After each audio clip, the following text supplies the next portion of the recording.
कि दज्जाल को आम बंदा मार ही नहीं सकता, नबी मारेगा। ये किसी और तरीके से अल्लाह ने बनाया हुआ है, ये फितने के लिए बना हुआ है, ये कोई और काम करेगा। अब हमें पता है वो मरेगा कैसे। याद रखिएगा, मैं बादशाह था तो हमें भागने का हुक्म हुआ, भागने का, लड़ाई करने का हुक्म नहीं है। तरीके की मखलूक है, इस तरीके की मखलूक को इस दुनिया का इंसान नहीं मार सकता। इस मौके पे एक बच्चा जो कि फाइट बैक भी नहीं कर सकता, उमर बिन खत्ताब की तलवार के नीचे आएगा और मरेगा नहीं। बनी इसराइल जो भी करना चाह रहा था, जो भी वजूहात थी इसकी, उसमें भी दज्जाल के बहुत बड़े अनासर लगते हैं, मगर ये प्लान तो साफ जाहिर हो गया है। यहाँ तक कि जो ईसा के आने के ऊपर इनकारी है ना, मुसलमान ही सही, वो दज्जाल के इनकारी नहीं हो सकते।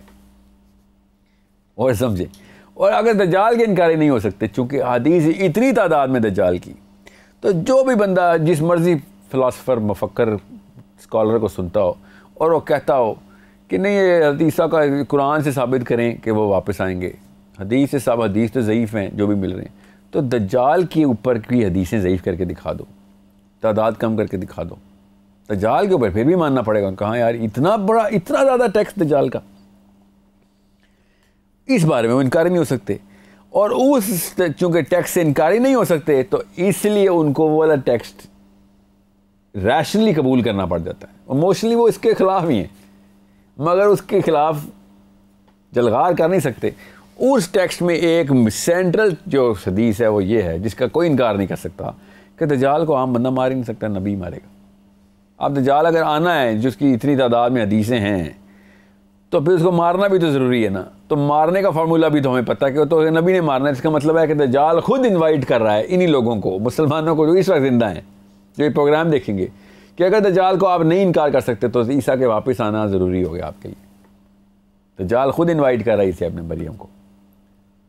ठीक है, अब बहुत ज़रूरी है कि आपको असहाब कहफ के थ्रू ये बात क्लैरिटी के साथ बता दूं कि अपने टाइम के ऊपर जब दज्जाल ने ताकत लगाई थी, जो भी बादशाह था, तो हमें भागने का हुक्म है, वहाँ से भागने का, लड़ाई करने का हुक्म नहीं है। एक्चुअली लड़ाई ना करने का हुक्म है कि मत लड़ना, इससे नहीं लड़ सकते हो, जो मर्ज़ी कर लो। इसलिए नहीं कि तुम्हारे अंदर ताकत कम है। ये जिस तरीके की मखलूक है, इस तरीके की मखलूक को इस दुनिया का इंसान नहीं मार सकता।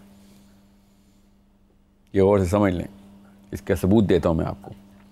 इब्न सैयाद, एक ऐसा बच्चा पैदा हुआ कि जो नबी इस्लाम के टाइम पे उधर ही मदीने में, कि लोगों ने कहा कि बिल्कुल ही कोई अजीब मखलूक पैदा हो गई है। दज्जाल के बारे में इतनी ट्रेनिंग थी सहाबा की कि लोगों ने डायरेक्टली दज्जाल का ही नाम लिया। ये नहीं कहा कि कोई अजीब मखलूक, दज्जाल पैदा हो गया। इतने ट्रेन थे सहाबा। और समझें कि आजकल का मुसलमान दज्जाल के ऊपर क्वेश्चन मार्क रख के बैठा हुआ है। उधर एक बच्चा पैदा हुआ है जिसमें कुछ ऐसी खुसूसियात हैं जो कि गैर मामूली हैं, और सहाबा ने सबसे पहले दज्जाल का लफ्ज़ सोचा।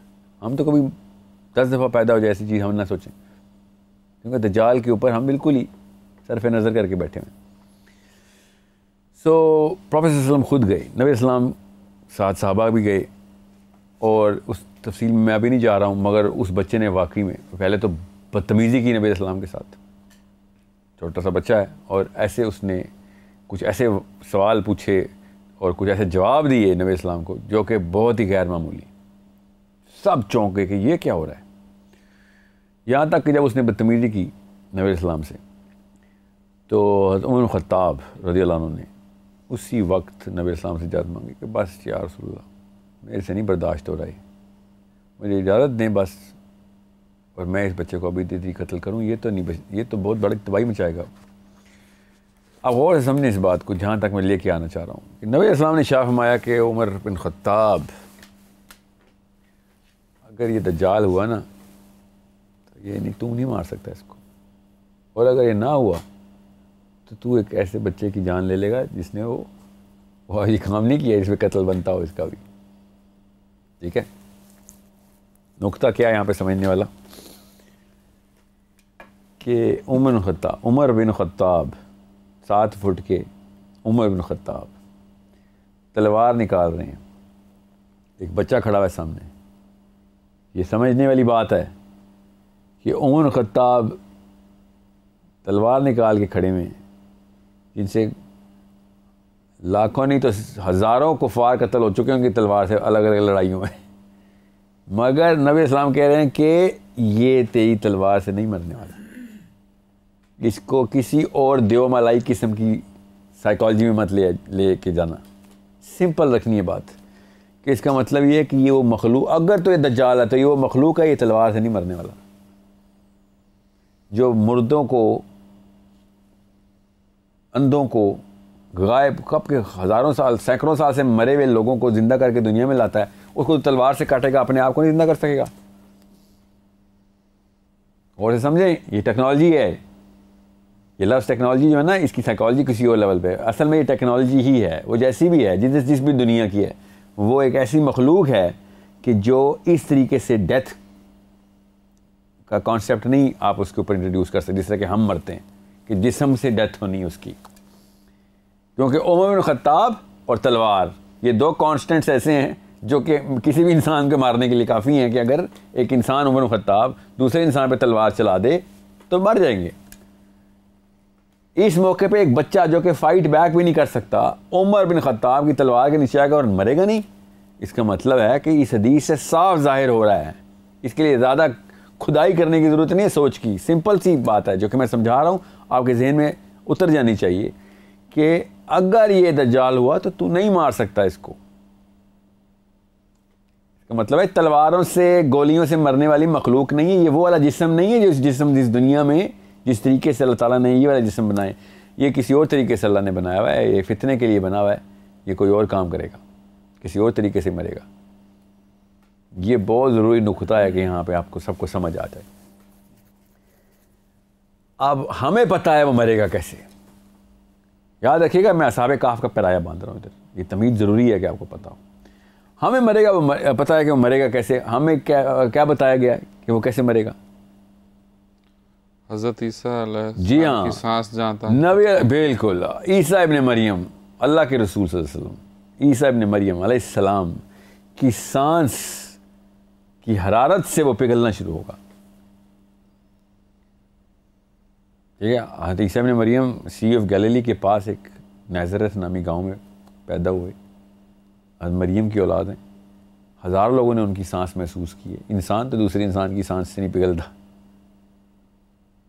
समझ रहे? और बड़े दुश्मन थे हज़रत ईसा इब्ने मरियम के, इस तरीके से तो एक भी नहीं मारा, ना ही कोई ऐसे रिकॉर्डेड हिस्ट्री है हमारे पास। अल्लाह के दुश्मन थे, अल्लाह के नबी के दुश्मन थे, वो क्या क्या करना, कत्ल करना चाहते थे। वो तो नहीं कि मरे हज़रत ईसा की सांस पिघलना शुरू होगा, ऐसे भी नहीं मरेगा ना। हदीस क्या है, जैसे पानी नमक पानी में पिघलता है, इस तरीके से उसका जिस्म पिघलना शुरू होगा। ये इंसानी सतह पे पॉसिबल नहीं है कि मैं किसी के जिस्म की हरारत से अगर समझ लें मर भी जाऊं, कोई वायरस आ जाए मेरे अंदर, सांस से वायरस भी तो आता है ना, एयरबोर्न वायरस होता है, तो मैं मर भी जाऊं तो मैं पिघल के तो नहीं मरूंगा ना उसी वक्त। ये उसी वक्त मरेगा जब ईसा इब्ने मरियम को देखेगा, और जब देखेगा उसी वक्त आखिरी दिन चलना शुरू होगा इसका। जैसे ही इसने सांस महसूस करनी है, ऐसे पिघल के भागेगा और पिघल रहा होगा, पिघलते हुए भाग रहा होगा और उस दिन ही मरेगा। एक तलवार, एक गोली नहीं चलनी इसके ऊपर। ये काफ़ी है ये ज़रब हज़रत ईसा की सांस मुबारक की। सो इसका मतलब ये है कि जब हज़रत ईसा उस वक्त दुनिया में मौजूद थे, तब ये वाला काम किसी और इंसान, किसी और मखलूक के ऊपर नहीं चल रहा था। जिधर वो गए हैं और जिधर से उन्होंने आना है, ये गौर से समझें इस बात को, जिधर वो गए हैं और जिधर से उधर उन्होंने, इस पूरे के पूरे इलाकों जो भी दुनिया है जहाँ पे वो गए हैं, जिस भी आसमान पे, चौथे 5वें आसमान पे,